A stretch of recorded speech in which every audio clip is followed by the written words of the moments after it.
اعوذ باللہ من الشیطان الرجیم بسم اللہ الرحمن الرحیم رب اشرح لی صدری ویسر لی امری واحلل عقدۃ من لسانی یفقهوا قولی رب زدنی علما وعملا صالحا آمین اللهم صل علی محمد وعلی آل محمد كما صليت على إبراهيم وعلى آل إبراهيم إنك حميد مجيد اللهم بارك على محمد وعلى آل محمد ما باركت على إبراهيم وعلى آل إبراهيم إنك حميد مجيد۔ اس دعا کے ساتھ آغاز کرتے ہیں کہ اللہ تعالیٰ قرآن پاک کا صحیح فہم عطا فرمائے، اس پہ عمل کی توفیق عطا فرمائے، اس کا پڑھنا پڑھانا، اس کا سیکھنا سکھانا ہمارے حق میں حجت بنائے، ہمارے خلاف حجت نہ بنائے۔ اللہ تعالیٰ کا بہت زیادہ شکر ادا کرتے ہوئے دل کی گہرائیوں سے الحمدللہ رب العالمین کہتے ہوئے آغاز کرتے ہیں۔ ہماری سورہ نساء جو ہے وہ آج شروع ہو رہی ہے اور ہمارا چوتھا پارہ ہے جو کہ اپنے اختتام کی طرف جا رہا ہے، اور اللہ تعالیٰ کی بڑی ہی رحمت ہے کہ اللہ تعالیٰ نے ہمیں توفیق عطا فرمائی کہ ہم یہاں تک جو ہے وہ پہنچے ہیں، اس منزل تک پہنچے ہیں۔ یہ اللہ تعالیٰ کا خاص کرم ہے، اس کے اوپر جتنا بھی شکر ادا کریں اتنا ہی کم ہے۔ اور قرآن پاک کے حقوق میں آتا ہے کہ قرآن پاک کو جو ہے وہ سب سے پہلے اس کے حقوق ہے۔ سب سے پہلا حق جو ہے وہ کیا ہے کہ قرآن کو اس کے اوپر ایمان لے کے آنا۔ پھر دوسرا حق کیا ہے؟ قرآن کو ناظرہ پڑھنا، خوبصورت کر کے، ترتیل کے ساتھ، اچھا تجوید کے ساتھ کر کے پڑھنے کی کوشش کرنا۔ پھر اس کے بعد اس کا فہم حاصل کرنا، پھر اس کو جو ہے وہ اس کے اوپر عمل کرنا، اور پھر اس کا پیغام آگے پہنچانا۔ یہ اس کے حقوق ہیں سارے کے سارے۔ ایک بھی ادا نہیں کریں گے تو حقوق کی ادائیگی میں جو ہے وہ کمی ہوگی، تو اس لیے ہمیں جو ہے وہ اس کی کوشش کرنی ہے کہ ہم اس کی جو ہے وہ تلفظ بھی اپنا اچھا اور بہتر کریں، اور قرآن کے ساتھ یوں جڑ جائیں کہ جو ہے وہ قرآن ہمارے دلوں کی بہار اور آنکھوں کی ٹھنڈک اور غموں کا مداوا بن جائے۔ اور سورۃ نساء جو ہے اس سے پہلے ہم 2 صورتیں پڑھ چکے ہیں نا، سورہ بقرہ اور سورہ آل عمران۔ تو سورہ بقرہ آپ کو پتہ ہے قرآن پاک کی سب سے لمبی صورت ہے، اور اس کے بعد دوسرے نمبر پہ جو لمبی آتی ہے وہ سورہ نساء ہے۔ اور کہا جاتا ہے کہ سورہ نساء لڑکیوں کو جہیز میں دینی چاہیے۔ جہیز میں دینے سے کیا مراد ہے؟ یہ نہیں ہے کہ کتاب اٹھا کے، قرآن اٹھا کے تو جہیز میں دے دیا یا سورت علیحدہ سے پرنٹ کروا کے دے دی، نہیں، ایسا نہیں ہے، بلکہ ان کو سکھا کے بھیجنا چاہیے۔ یعنی کہ اس کے اندر اس قدر زیادہ احکامات ہیں عائلی زندگی کے بارے میں، معاشرتی سیٹ اپ کے بارے میں، کہ ہر اس کو جو ہے وہ پتہ ہونا چاہیے۔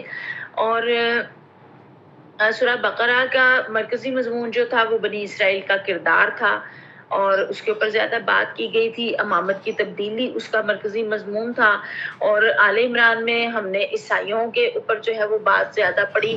اب اس کے اندر سورہ نساء کے اندر جو ہے وہ متعدد خطبے ہیں جو 3 ہجری سے لے کے اور 5 ہجری کے شروع تک مختلف اوقات میں جو ہے وہ نازل ہوئے۔ آپ جانتے ہیں نا کہ قرآن پاک جب نازل ہوتا تھا پیارے نبی کریم صلی اللہ علیہ وسلم کہتے تھے کہ اس کو فلاں آیت کو فلاں صورت میں لگا دو، وہاں رکھ دو، تو پھر اس کو اسی ترتیب سے جو ہے وہ رکھ دیا جاتا تھا اور لگا دیا جاتا تھا۔ تو اس میں بہت ساری جو ہے وہ آیات ایسی ہیں کہ جن سے جو ہے وہ اس کے زمانہ نزول کا پتہ چلتا ہے۔ وراثت کی تقسیم اور یتیموں کے حقوق جو ہے وہ یہ ہدایات جنگ احد کے بعد نازل ہوئی تھی، اور جنگ احد آپ جانتے ہیں کہ جو ہے وہ 3 ہجری میں ہوئی، اور مسلمانوں کے 70 آدمی اس میں شہید ہو گئے تھے، اور مدینہ کی چھوٹی سی بستی میں اس حادثے کی وجہ سے بہت سے گھروں میں یہ سوال پیدا ہو گیا تھا کہ شہداء کی میراث کس طرح تقسیم کی جائے، اور جو بچے یتیم ہو گئے ہیں ان کے مفاد کا تحفظ کس طرح کیا جائے۔ اور اس بیان جو ہے وہ اس کے ابتدائی 4 رکوع اور 5 رکوع اور پہلی آیتیں جو ہے وہ اس زمانے میں نازل ہوئی لگتی ہیں۔ اور پھر روایات میں آتا ہے کہ صلاۃ خوف جو ہے وہ 4 ہجری میں ہوئی، اور اس کا بھی اس کے اندر جو ہے وہ ذکر ہے۔ اور مدینہ سے بنی نذیر کا اخراج 4 ہجری ربیع الاول میں ہوا، تو اس لیے جو ہے وہ پہلا ایک خطبہ جو ہے وہ اس کا اس کے قریبی زمانے کا نزول ہے. تو یہ یہاں سے ہمیں جو ہے وہ اس کے شان نزول کے بارے میں پتہ چلتا ہے. اب آپ سب جانتے ہیں کہ جب مدینہ منورہ میں جو زندگی تھی وہ ایک اسلامی ریاست مل گئی تھی چھوٹی سی، جس میں دین کو، نظام کو قائم کر کے دکھانا تھا. سورہ نساء مدنی صورت ہے نا. مکی صورتوں میں آپ کو عقائد کے اوپر بات ملتی ہے زیادہ تر، اور بھی جو ہے وہ مضامین ہے لیکن زیادہ تر عقائد پہ ملتی ہے، توحید پہ، رسالت پہ، آخرت پہ. اور مدنی صورتیں جو مدینہ منورہ میں نازل ہوئی ان میں جو ہے وہ زیادہ تر احکامات جو ہیں وہ آپ کو پوری سوسائٹی کا نظم و نسق چلانے کے بارے میں جو ہے وہ ملتے ہیں، کیونکہ وہاں پہ اللہ تعالیٰ نے ایک ایسی جگہ وہم فرما دی تھی کہ جس میں پھر وہ ہے دین کو، پورا نظام کو جو ہے وہ نافذ کیا جا سکے. تو اس میں جو اس وقت پہ نبی کریم صلی اللہ علیہ وسلم کے سامنے کام درپیش تھا اسے 3 بڑے بڑے شعبوں پر تقسیم کیا جا سکتا ہے. ایک اس نئی منظم اسلامی سوسائٹی کا نشوونما جس کی بنیاد جو ہے وہ ہجرت کے بعد پڑی تھی، اور جاہلیت کے پرانے طریقوں کو مٹا کے اخلاق، تمدن، معاشرت، معیشت اور سارے اسلامی قوانین رائج کیے جا رہے تھے. یہ ایک بڑا کام تھا. دوسرا یہ کشمکش جو مشرکین عرب، یہودی قبائل اور منافقین کی مخالف اصلاح طاقتوں کے ساتھ پوری شدت سے جاری تھی. اور تیسرے اسلام کی دعوت کو ان مزاحم طاقتوں کے ہوتے ہوئے پھیلانا بھی تھا اور دلوں اور دماغوں تک پہنچانا بھی تھا. اور پھر یہ جتنے بھی اس موقع پہ خطبات نازل ہوئے ہیں، قرآن خطبات کی شکل میں، خطبوں کی شکل میں آیا ہے، تو انہی شعبوں کے اوپر جو ہے وہ زیادہ تر اس کا جو ہے وہ انحصار ہے. اب ہم دیکھتے ہیں کہ اس میں جو ہے وہ اللہ تعالیٰ نے یتیموں کے حقوق اور عورتوں کے حقوق کے اوپر بات کی ہے، مالی، معاشرتی، اخلاقی حدود و قیود کا خیال رکھنے کا کہا ہے، کردار کی پاکیزگی کے بعد جسمانی طہارت کے لیے غسل، وضو اور تیمم کا طریقہ بتایا ہے. اس کے اندر عقیدے کی پختگی اور اس کے نکھار کے لیے شرک سے اجتناب کا جو ہے وہ حکم دیا ہے. خاندان، عورت، نکاح، وراثت، معاشرتی عدل کے سارے کام آ جاتے ہیں، اور انسانیت کو ایک ہی ماں باپ سے پیدا ہونے کی بنیاد پر باہمی حقوق و ذمہ داریوں کی یاد دہانی بھی اس کے اندر جو ہے وہ کرائی گئی ہے. اور پھر نکاح کے صحیح اصول کیا ہیں، عورتوں کے حقوق کیا ہیں، وراثت کے حقوق کیا ہیں، جو محرمات ہیں، جو محرم خواتین ہیں ان کے بارے میں واضح کیا گیا. اور پھر یہ آیات ایک صالح اور منظم خاندانی اور معاشرتی نظام کی بنیاد رکھتی ہیں تاکہ امت مسلمہ عدل و تقوی کے اوپر جو ہے وہ قائم ہو. اور پھر بتا دیا گیا کہ اللہ کی کتاب جو ہے وہ اسی لیے کہ تمام فیصلے اسی کے مطابق ہوں، تمام نظام، تمام قوانین اسی کے مطابق جو ہے وہ چلیں، اور اہل کتاب کو شرک اور دین میں غلو کرنے سے جو ہے وہ اس میں روکا گیا ہے. اس کا ترجمہ ہم ان 2 رکوع کا دیکھ لیتے ہیں، اور پھر انشاءاللہ تعالی جو ہے وہ 2 رکوع ہیں اور ایک آیت اس میں ایکسٹرا ہے 2 رکوع کے اوپر، کیونکہ ہمارا پارا اس پہ مکمل ہو رہا تھا تو اس لیے ہم نے اس آیت کو بھی اس کے اندر جو ہے وہ ایڈ کر لیا، جو کہ آیت نمبر 23 ہے. اس کا ترجمہ ان 2 رکوعات کا اس طرح سے ہے. اس کے بعد پھر ہم اس کی تشریح کی طرف چلتے ہیں.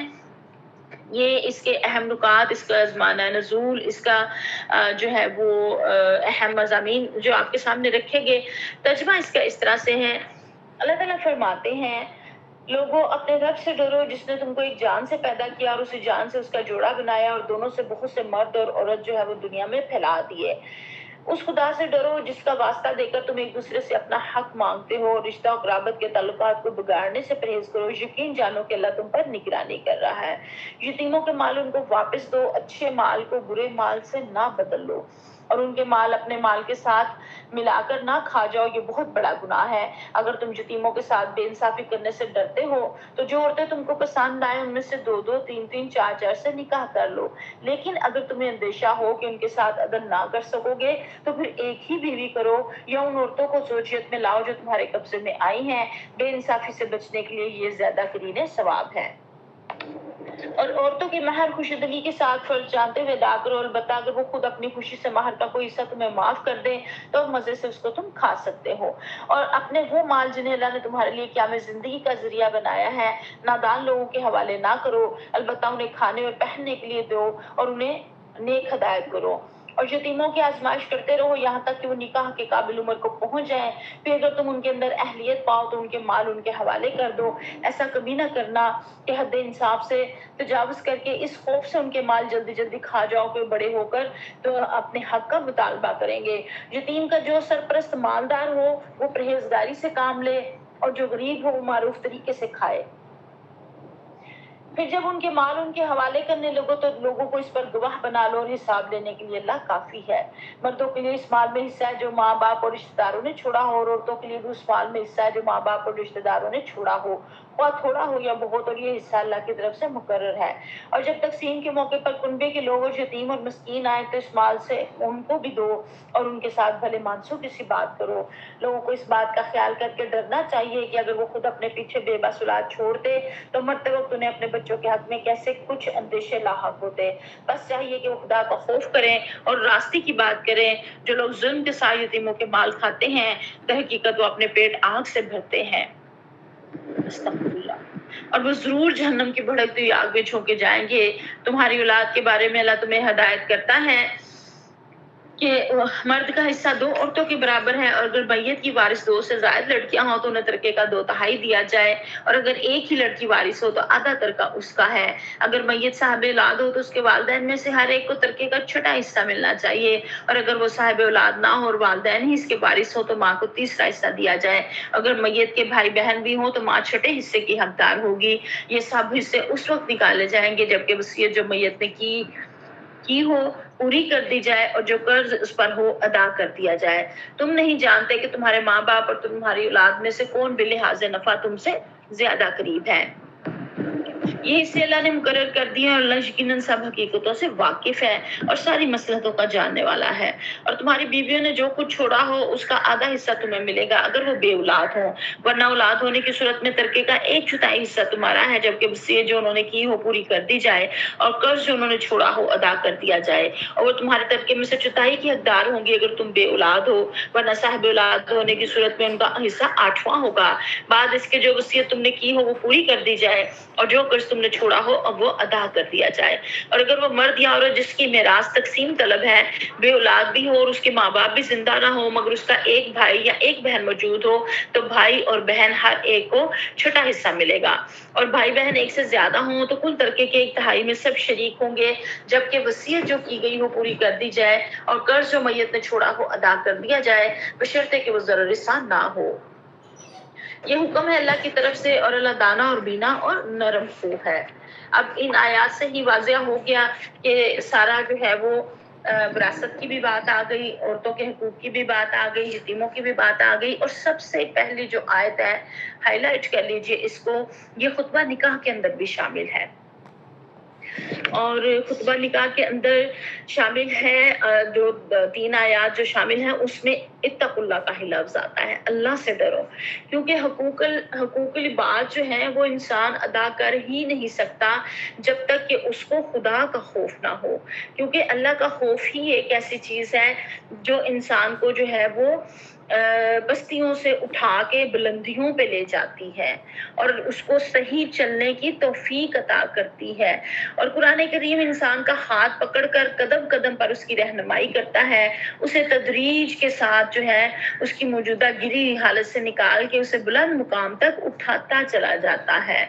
قدم بقدم اور مرحلہ بمرحلہ انسان خواہشات نفس, مرغوبات جسمانی, زندگی کے خوف اور خطر میں گھرا ہوا ہے.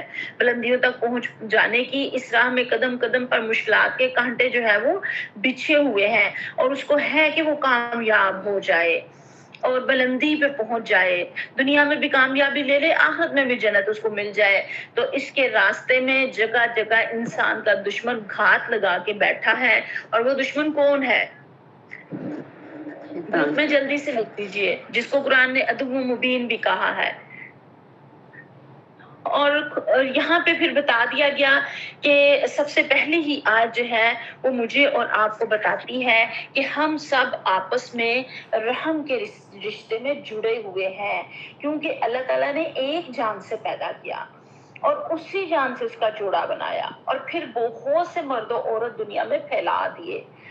اب اگر اللہ چاہتا تو بہت ساری عورتیں اور بہت سارے مرد پیدا کر دیتا, اور پھر ان کی شادیاں ہو جاتی اور آگے دنیا چل پڑتی. لیکن اللہ تعالیٰ نے کیا کیا؟ اللہ تعالیٰ نے حضرت آدم علیہ السلام سے جو ہے وہ آغاز کیا اور وہاں سے ابتدا ہوتے ہوتے ہوتے جو ہے وہ آگے اولاد پیدا ہوتی گئی اور شادیاں ہوتی چلی گئی اور خاندان بنتا چلا گیا. تو اس سے کیا ہوا؟ شروع سے ہی ہم ایک رحم کے رشتے میں جڑ گئے آپس میں، ساری کی ساری انسانیت، چاہے وہ مسلمان ہے اور چاہے وہ مسلمان نہیں ہے. مسلمان تو بھائی بھائی ہے ہی ہیں، انما المؤمنون اخوہ، قرآن پاک نے کہہ دیا. لیکن غیر مسلموں کے ساتھ بھی انسانیت کا رشتہ میرا اور آپ کا موجود ہے. اور اگر علیحدہ علیحدہ سے یوں پیدا ہو جاتا ہے تو پھر ہمارے اندر رحم کا رشتہ تو نہ آپس میں ہوتا. یہ بڑا اہم جو ہے وہ نکتہ ہے، بہت اہم پوائنٹ ہے نوٹ کرنے والا. اس کی بنا پہ ہر ایک انسان کا ہمارے اوپر، ہر انسان کا دوسرے انسان کے اوپر حق بنتا ہے. وہ ہمارے بہن بھائی ہیں، ہر انسان ہمارا بہن بھائی ہے. اور پھر انسانوں کے درمیان یہی چیز اولین رابطے کی حیثیت رکھتی ہے. اس لیے پہلا خاندان ایک مرد اور عورت سے تشکیل پایا. اس اولین خدا خاندان سے اللہ تعالیٰ نے بہت سے مرد عورتوں کو زمین میں پھیلا دیا.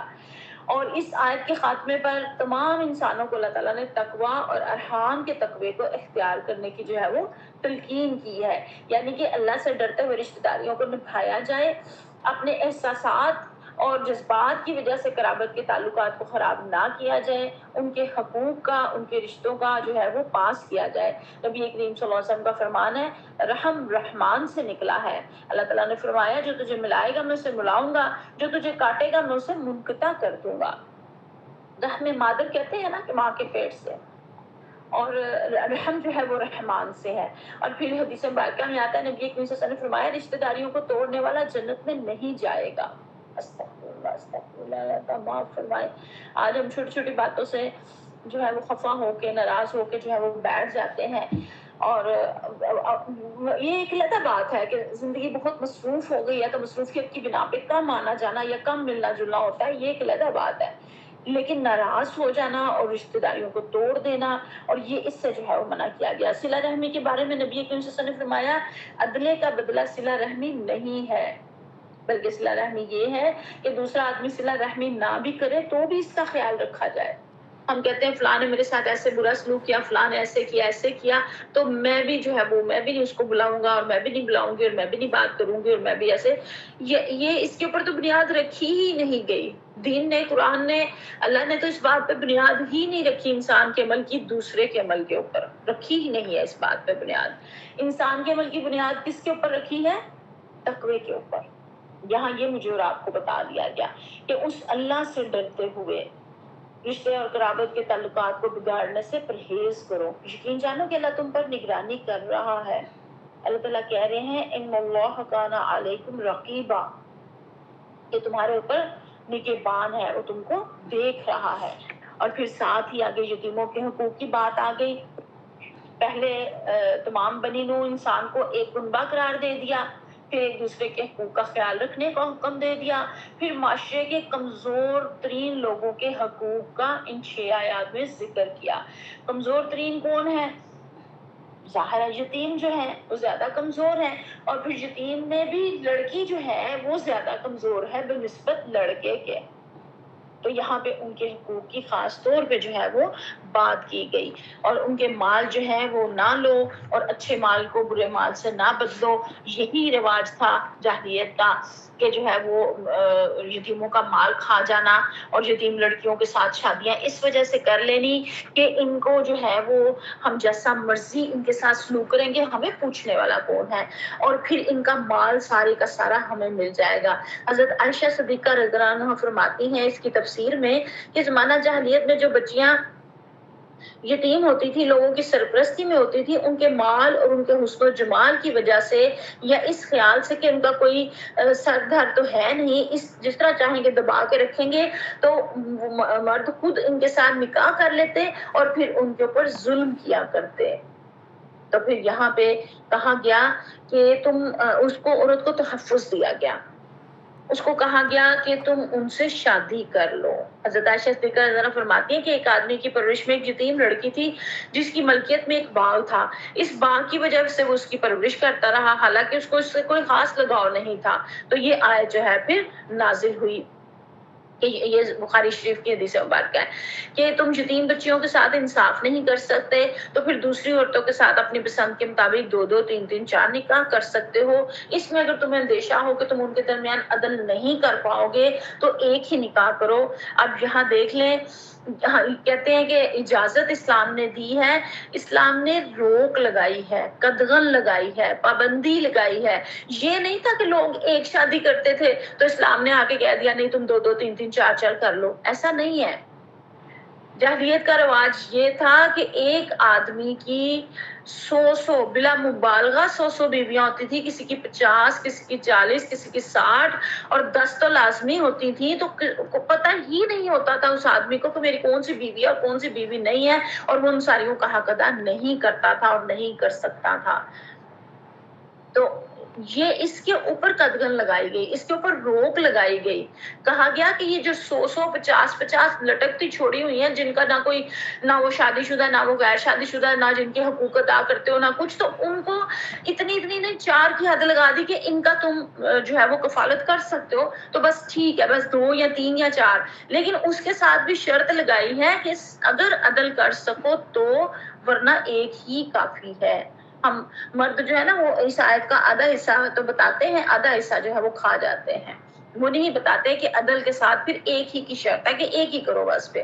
اور عدل حضرت ابو ہریرہ رضی اللہ تعالیٰ عنہ نبی کریم صلی اللہ علیہ وسلم سے بیان کرتے ہیں کہ آپ نے فرمایا جس آدمی کے پاس 2 بیویاں ہوں اور وہ ان کے درمیان عدل نہ کرے تو وہ قیامت کے روز فالج زدہ جسم کے ساتھ اللہ تعالیٰ کے حضور پیش کیا جائے گا۔ اللہ تعالیٰ معاف فرمائے۔ فالج زدہ جسم کیا ہوتا ہے؟ اللہ معاف کرے۔ نہ اٹھ سکتا ہے، نہ کھڑا ہو سکتا ہے، نہ بیٹھ سکتا ہے، نہ چل سکتا ہے، خود کچھ کر نہیں سکتا، کیونکہ بھی وہ جو ہے اس کا زوج جو ہے وہ بھی اس کا حصہ ہے رحم سے۔ ابھی ہم نے پڑھا تو وہ جو ہے اس کے ساتھ اگر اس طرح کا سلوک کیا جائے گا تو ظاہر ہے پھر اس کی اللہ تعالیٰ کے ہاں جو ہے وہ سزا بھی ساتھ ہی حدیث میں جو ہے وہ بتا دی گئی۔ اب یہاں پہ اللہ تعالیٰ نے جو پابندی لگائی ہے، روک لگائی ہے، قدغن لگائی ہے 4 کی، وہ اس وجہ سے کہ عورتوں کے اوپر ظلم نہ ہو، زیادتی نہ ہو۔ اور پھر کیا ہوتا تھا، اللہ تعالیٰ نے ساتھ یہ بھی کہہ دیا کہ ان کے حق مہر جو ہے نا وہ خوش دلی کے ساتھ جو ہے وہ ادا کرو۔ یتیم اور کمزور گھرانوں کی بچیوں کا سرے سے حق مہر ہی نہیں مقرر کیا جاتا تھا، اور بعض دفعہ حق مہر عورت کا ولی کھا جاتا تھا۔ حق مہر مقرر کرنے کے باوجود عورت کو حق مہر نہ دیا جاتا یا ادا کرنے میں کئی سال اجتناب کیا جاتا تاکہ عورت کے مطالبے پر میاں بیوی کے درمیان تلخیاں بعض دفعہ جو ہے وہ پیدا ہو جاتی، اور خامد ایسا رویہ اختیار کرتا جس سے مجبور ہو کر عورت اپنا حق مہر چھوڑنے پر آمادہ ہو جاتی۔ یہ جو میں نے 4 پوائنٹس بتائے ہیں کہ یوں ہوتا تھا، تو آپ کہیں گے آج کل بھی یوں ہوتا ہے، تو وہ اس لیے ہوتا ہے کہ جو جاہلیت کا شکار ہے تو وہ بیچارہ جاہل تو سدا جاہل رہے گا۔ آپ کہیں گے کہ وہ تو جو ہے وہ گریجویٹ ہے اور اس نے تو پی ایچ ڈی کی ہوئی ہے، تو ایم فل کیا ہوا ہے، تو یہ والی پڑھائیاں تو مراد نہیں ہے۔ یہ والا نظام تعلیم تو آپ کو دین سے دور لے جاتا ہے، دین کی تو آپ کو الف بے بھی نہیں سکھاتا۔ چھوٹی سی اسلامیات سے آپ کو کیا پتہ چلتا ہے کہ چھوٹی سی کتاب سے کہ کیا ہے اسلام کا پورا نظام۔ یہ تو جب قرآن سے جڑے، جب عروج تھا مسلمانوں کا تو قرآن اور حدیث اور سیرت اور سنت ان سے مضبوطی کے ساتھ چمٹے ہوئے تھے۔ اس کے ساتھ وہ سائنسدان تھے، اس کے ساتھ وہ طبیب تھے، اس کے ساتھ وہ جو ہے وہ حکومتوں کو چلانے والے تھے اور حکمران تھے اور خلیفہ تھے، اس کے ساتھ جڑے ہوئے تھے۔ اس لیے حقوق کی ادائیگی جو ہے وہ عمدہ طریقے سے ہوتی تھی۔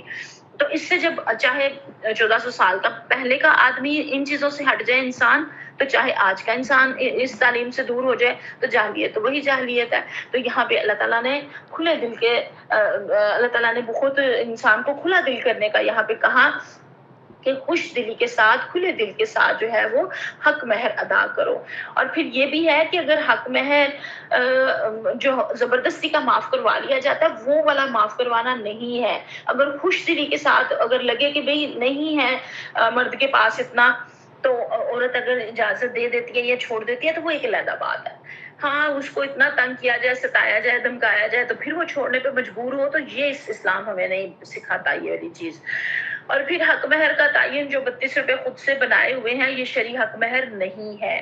یہاں قنطار کا لفظ یوز ہوا ہے جس کا مطلب ہے خزانہ، اس سے مراد ہے کثیر رقم۔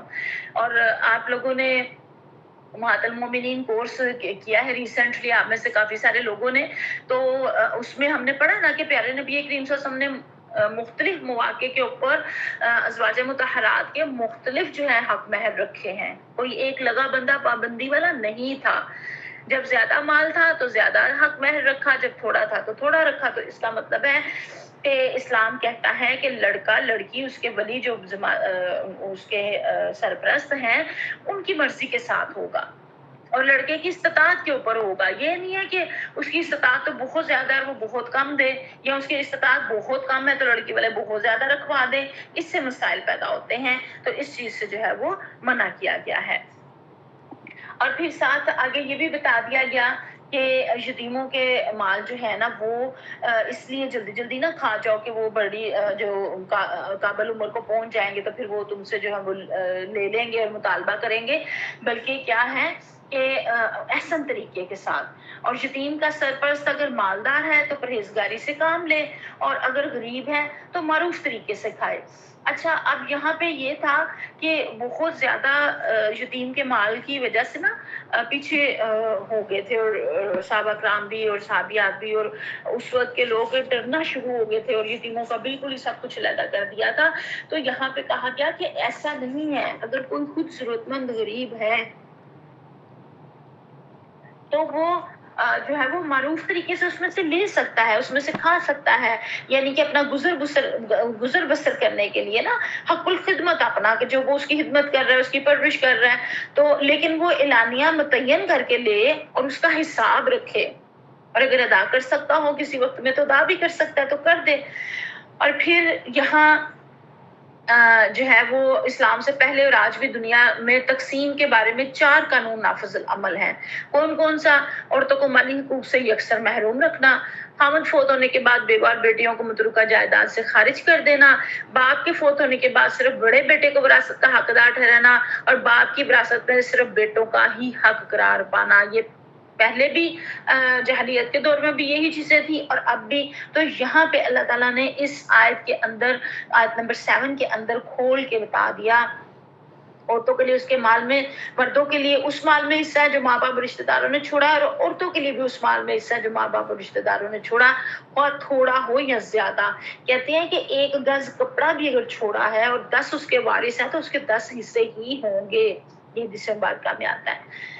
تو اللہ یہ کہ اگر حصہ ایک دوسرے کو دے دیا جائے یا خرید لیا جائے یا کچھ اس طرح کی جو ہے وہ بات، وہ ایک علیحدہ صورتحال ہے۔ اور پھر جب تقسیم کے موقع پر کنبے کے لوگوں، یتیم اور مسکین آئے تو ان کو بھی مال میں سے دو۔ اور اللہ کہتے ہیں لوگوں کو اس بات سے ڈرنا چاہیے، اگر وہ اس حالت میں خود ہوں کہ اپنی اولاد چھوڑ کے مر جائیں تو مرتے وقت ان کو اپنے بچوں کے، یتیم بچوں کے بارے میں کیسے کیسے اندیشے ہوں گے نا، کہ کیسے ان کی جو ہے وہ پرورش ہوگی اور کیسے۔ تو یہ بات دوسروں کے لیے خود بھی سوچیں۔ نبی اکرم صلی اللہ علیہ وسلم نے فرمایا قیامت والے دن ایک قوم اس طرح اٹھائی جائے گی کہ ان کے منہ میں آگ بھڑک رہی ہوگی۔ صحابہ کرام رضی اللہ تعالیٰ عنہم نے عرض کیا یا رسول اللہ صلی اللہ علیہ وسلم، یہ کون لوگ ہوں گے؟ آپ نے فرمایا تم نے قرآن نہیں پڑھا الذین یأکلون اموال الیتامی ظلما، کہ یہ والی آیت کہ جو مال جو ہے وہ یتیم کا ظلم کے ساتھ کھاتے تھے۔ آپ صلی اللہ علیہ وسلم نے فرمایا یتیم کا مال ناحق کھانے والا قیامت کے روز اس حالت میں اٹھایا جائے گا کہ پیٹ کے اندر کی آگ کی لپٹیں اس کے منہ، ناک، کان اور آنکھوں سے نکل رہی ہوں گی۔ اللہم اجرنا من النار، اللہ تعالیٰ ہمیں دوزخ کی آگ سے بچانا، اللہ تعالیٰ ہمیں حق مارنے سے بچانا، ہمیں حق ادا کرنے والا بنانا۔ اور پھر حدیث مبارکہ میں آتا ہے کہ ایک انسان، ایک جو ہے وہ انسان جو ہے وہ جنتیوں جیسے عمل کرتا رہتا ہے ساری زندگی اور جنتی ہوتا ہے، لیکن جاتے جاتے اگر وہ جو وصیت ہے وہ غلط کر جاتا ہے تو اللہ تعالیٰ معاف فرمائے، وہ اپنے لیے دوزخ کی آگ اکٹھی کرتا ہے۔ یہ اللہ تعالیٰ نے جو حقوق مقرر کر دیے، جو حصے مقرر کر دیے، وہ اسی طرح ادا کرنے کا حکم ہے، اپنی مرضی سے نہیں۔ ہم لوگ کسی سے راضی خوش ہوتے ہیں، کسی بیٹا بیٹی بچے سے، تو اس کو بہت زیادہ نواز دیتے ہیں، جس سے ناراض ہوتے ہیں اس کو ہم آگ ہی کر دیتے ہیں، جو کہ آگ کرنا اسلام میں ہے ہی نہیں ہے۔ اور پھر جو ہے وہ کیا ہے کہ حقوق کی اور حصوں کی جو ہے وہ ادائیگی کی بات ہے کہ تمہاری اولاد کے بارے میں اللہ تمہیں ہدایت کرتا ہے کہ مرد کا حصہ 2 عورتوں کے برابر ہے۔ اب یہ مرد کا حصہ 2 عورتوں کے حصے کے برابر کیوں رکھا گیا؟ یہ اس لیے رکھا گیا کہ مردوں کے اوپر کفالت کی ذمہ داری ہے، جبکہ عورت کے اوپر کفالت کی ذمہ داری نہیں ہے۔ مرد کے اوپر اپنی ماں کی بھی ذمہ داری ہے، اپنی بہن کی بھی ذمہ داری ہے، اپنی بیوی کی بھی، اپنی بیٹی کی بھی، ان کی کفالت کی اس کے اوپر ذمہ داری ہے، جبکہ عورت کے اوپر ذمہ داری نہیں ہے۔ اگر وہ کما رہی ہے تو وہ اپنی خوشی، اپنی مرضی، اپنے شوق سے کر رہی ہے، یا اگر کہیں اس کو ضرورت ہے تو، لیکن نانفقہ تو مرد کے اوپر ہے، تو عورت نے تو کسی کا نانفقہ نہیں دینا ہوتا، تو اس لیے پھر اس کے ظاہر جس کے پاس اختیار ہوگا وہی آگے سے پھر ادائیگی بھی کر سکے گا۔ تو یہاں اللہ تعالیٰ نے یہ والا جو ہے وہ طریقہ کار رکھا، اور پھر یہ کہا کہ میت کی وارث 2 سے زائد لڑکیاں ہوں تو انہیں ترکے کا 2/3 دیا جائے گا، اور اگر ایک ہی لڑکی وارث ہو تو آدھا ترکہ اس کا ہے۔ اور پھر یہ میت کے سارے جو ہے وہ ترکے ادا کیے گئے، کیسے؟ تو جو وصیت اس نے کی ہو وہ پوری کی جائے، اور جو قرض اس کا ہو وہ ادا کر دیا جائے۔ اور وصیت آپ جانتے ہیں صرف 1/3 میں کر سکتے ہیں، سارے مال کی جو ہے وہ نہیں وصیت کر سکتے آپ۔ باقی کا سارا مال کیسے تقسیم ہوگا؟ جیسا کہ اللہ تعالیٰ نے اس کا حکم دے دیا ویسے وہ تقسیم ہوگا۔ اور پھر قرض اور وصیت کے نقصان کے ذریعے سے جو ہے وہ کافی اس میت کو جو ہے وہ نقصان ہوتا ہے، تب تک وہ جنت میں نہیں جا سکتا۔ شہید کے بارے میں حدیث مبارکہ میں آتا ہے کہ شہید جو ہے وہ ادھر شہادت ملتی ہے تو ادھر جنت میں وہ پہنچ جاتا ہے، لیکن اگر اس کے ذمہ بھی قرض ہو تو پھر اس کو جو ہے وہ جنت میں نہیں جا سکتا۔ تو اس لیے قرض کی ادائیگی جو ہے وہ بہت ضروری ہے، سب سے پہلے جو ہے وہ قرض کی ادائیگی میت کی جو ہے وہ کی جائے۔ پیارے نبی کریم صلی اللہ علیہ وسلم نے فرمایا یقیناً حلال بھی واضح ہے اور حرام بھی واضح ہے، ان کے درمیان کچھ مشتبہات ہیں جنہیں اکثر لوگ نہیں جانتے۔ جو شبہات سے بچ گیا اس نے اپنے دین اور عزت کو بچا لیا، اور جو شبہات میں واقع ہوا وہ حرام میں واقع ہو گیا۔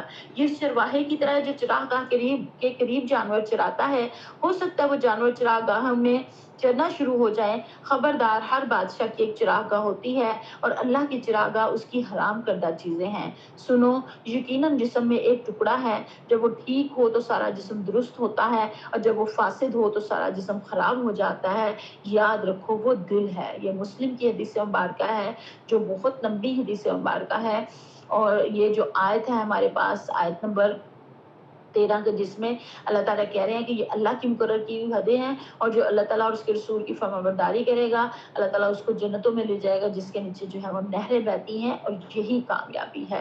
لیکن چراگاہ کی مثال دی گئی نا کہ جانور اگر بالکل قریب، بارڈر کے قریب جا کے چرتا ہے تو ظاہر وہ اس میں جا پڑے گا نا، تو حد سے نکل جائے گا۔ تو اس لیے جو ہے وہ یہاں پہ اس چیز کو مینشن کیا گیا ہے۔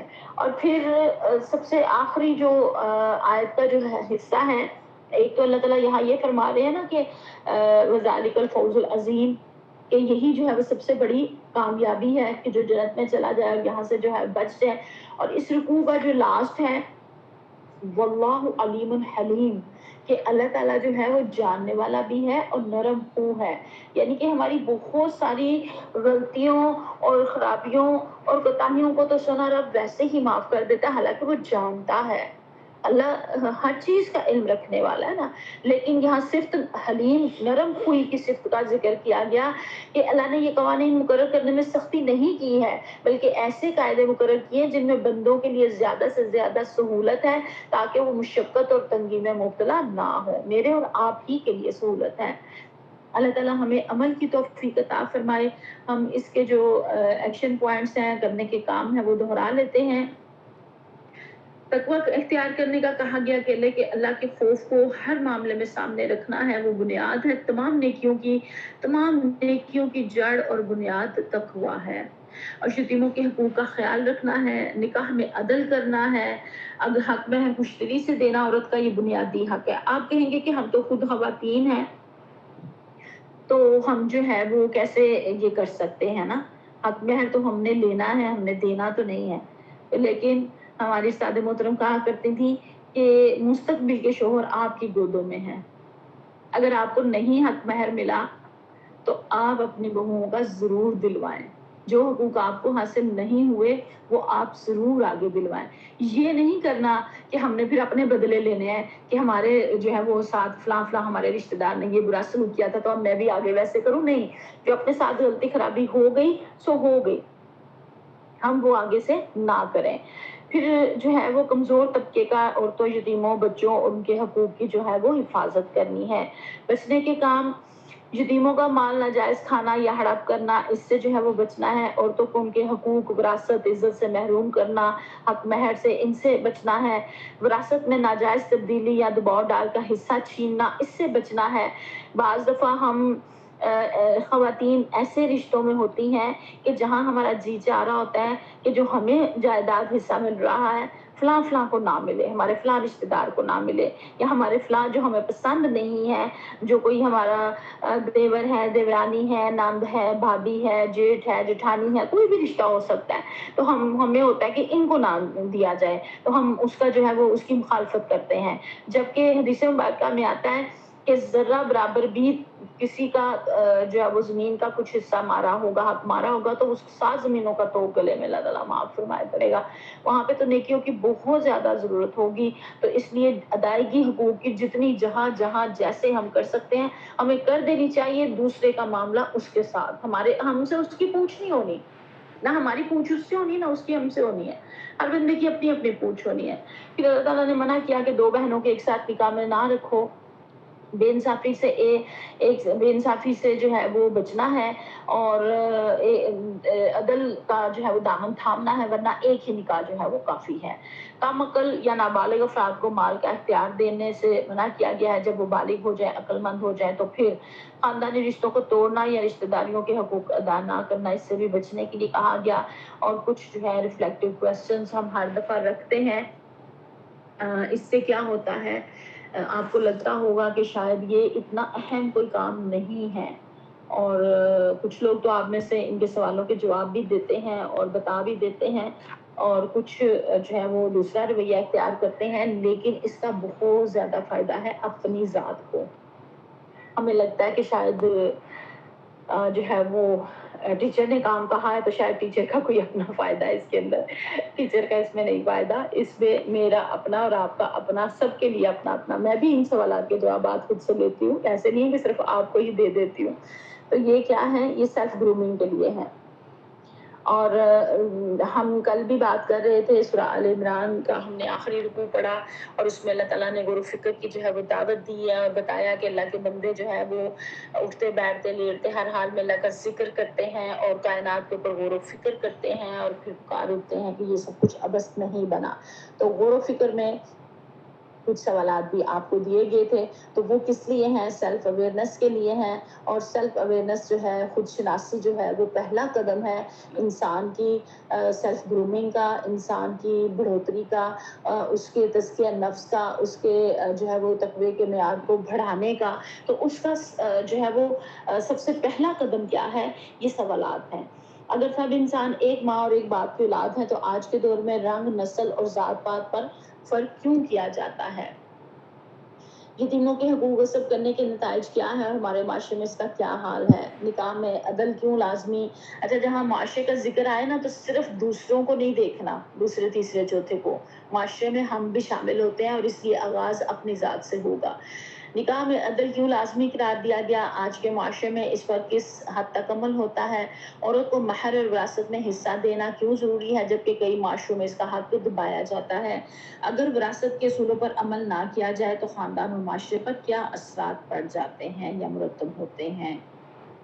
اللہ تعالیٰ مجھے اور آپ کو بہت زیادہ عمل کی توفیق عطا فرمائے۔ وآخر دعوانا الحمدللہ رب العالمین۔